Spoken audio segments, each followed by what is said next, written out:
Let's bring in House Judiciary Committee Chairman, Ohio Congressman Jim Jordan.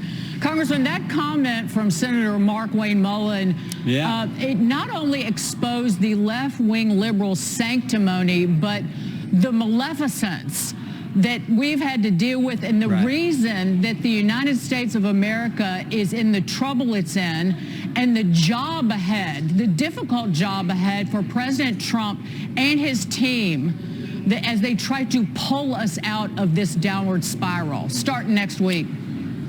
Yeah, no, I mean, I love what the senator said. Look, we've all made mistakes in life. We're all saved by grace, and you know, that amazing grace. So I get that.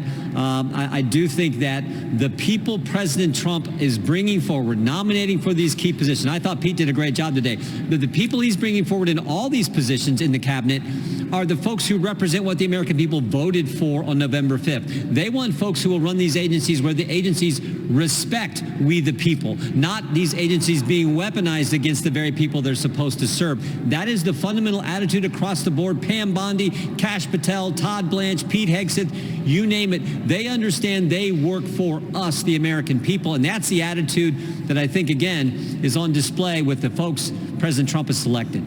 You know, Congressman, and it's great to see you again. This has been a lawfare for years, legal warfare. They even brought up specious, and I'll use that nice little legal word, charges and allegations against Pete. I mean, this is ridiculous. Democrats just can't seem to be honest. Yeah, I mean, it's funny. I always call it the template that the left has. The left will tell a lie. Big media will report the lie. Big tech will amplify the lie. And then when you tell the truth, they call you racist or some other names. And we always see that same template rolled out in these confirmations. They went after Kavanaugh. They're going after Pete. I assume they're going to go after Kash. I mean, it's just the way the left operates. The good news is the American people have seen through it. And they've seen through it largely because they've witnessed what the left attempted to do to President Trump. All the way back to 2016 when they spied on his campaign. And then, of course, the 4 crazy lawfare cases, Alvin Bragg, Fonnie Willis, and the 2 cases from Jack Smith that everyone knows were bogus, ridiculous, lawfare political operations. So I think all that now, the American people are way past it. And that's why, I think it's one of the reasons that Pete did so well today. He came in there confident, knowing that the American people have seen through the BS and understand what's going on. Tomorrow, Congressman Stephen Miller is going to meet with you and the rest of the Republican Study Committee.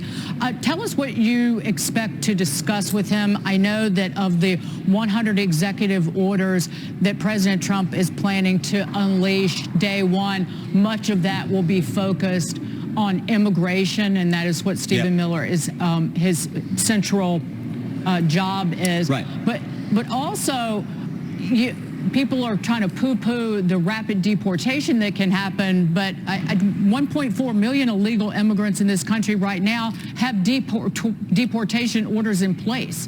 So what else are you going to talk about? No, to that point is, I think, so fundamental. There are people who came here illegally who did crimes. They certainly should be on the top of the repatriation list. And they're the ones you just mentioned. Over 1 million individuals have had their case in front of a judge. And a judge says, you don't qualify under the laws of this country. You are not allowed to stay. That's where this all starts. So that the executive orders President Trump will, I think, put in place on day one will be to get back to the Remain in Mexico, get back to saying we're going to focus on building the wall. Those things that actually we're going to detain people, we're not going to release. Because remember, January 20th, 2021, Joe Biden, day one, he said he undid those 3 key things. No more wall, no more Remain in Mexico. When you get here, you will be released. Everybody came. 10 million people came over the 4 years. They're going to restore that. And then we're also, I'm sure, going to talk about the elements that need to go in the reconciliation package to make sure we secure the border like we promised the people we were going to do and what they voted for on November 5th. You know, Congressman, Tom Homan's talked about these mayors, these governors, they're building plans. California's spending $50 million to Trump-proof, all of this and more. But the legal side of this, these NGOs and some of these officials are violating federal law. And for everyone out there, remember, Stephen Miller started out by exposing the fraud, the lies in the Duke lacrosse rape case. So he's well known for going for the legal truth here. What are you going to do in the House Judiciary to back Homan up?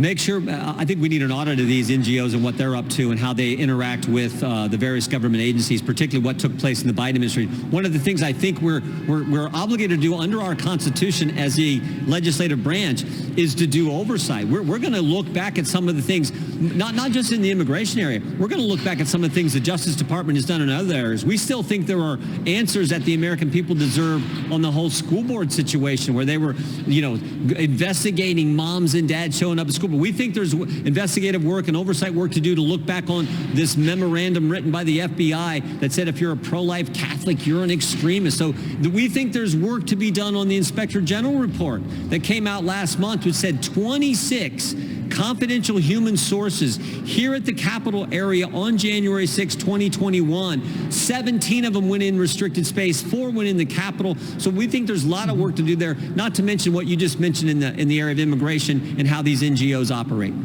And sometimes on judiciary, all it takes is just a firm stance.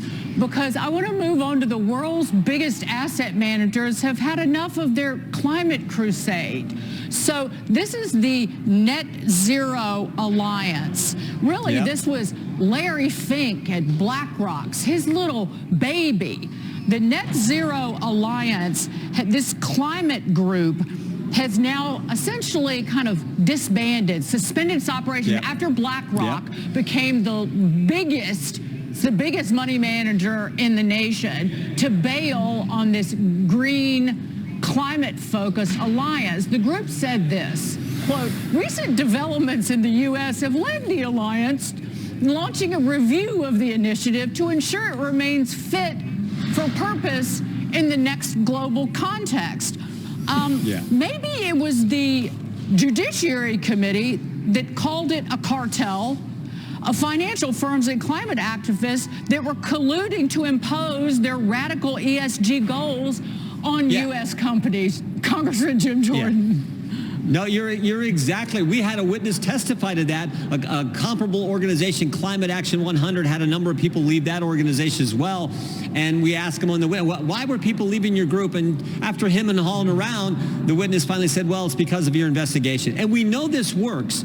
We know this works because we investigated the censorship operation that was going on. Big government, the Biden administration pressuring big tech to censor conservatives. And we know it works because Mark Zuckerberg wrote me a letter 4 months ago where he said the Biden administration pressured us to censor. We did it. We're sorry. We ain't doing it again. And then the statements he's made recently about what was going on there just shows you how bad it was. So yeah, sometimes just doing what the Constitution requires, doing our jobs, you can stop this woke cartel that was pressuring companies to collude and stop oil and gas production. You can stop the censorship.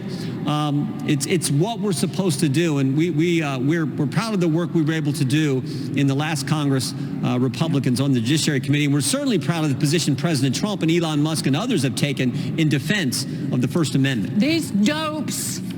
They're so smart. They're so stupid. They didn't realize collusion's illegal. But you exposed them. Congressman Jim Jordan, great to see you. Thank you, Congressman. You bet. Thanks, guys. Take care.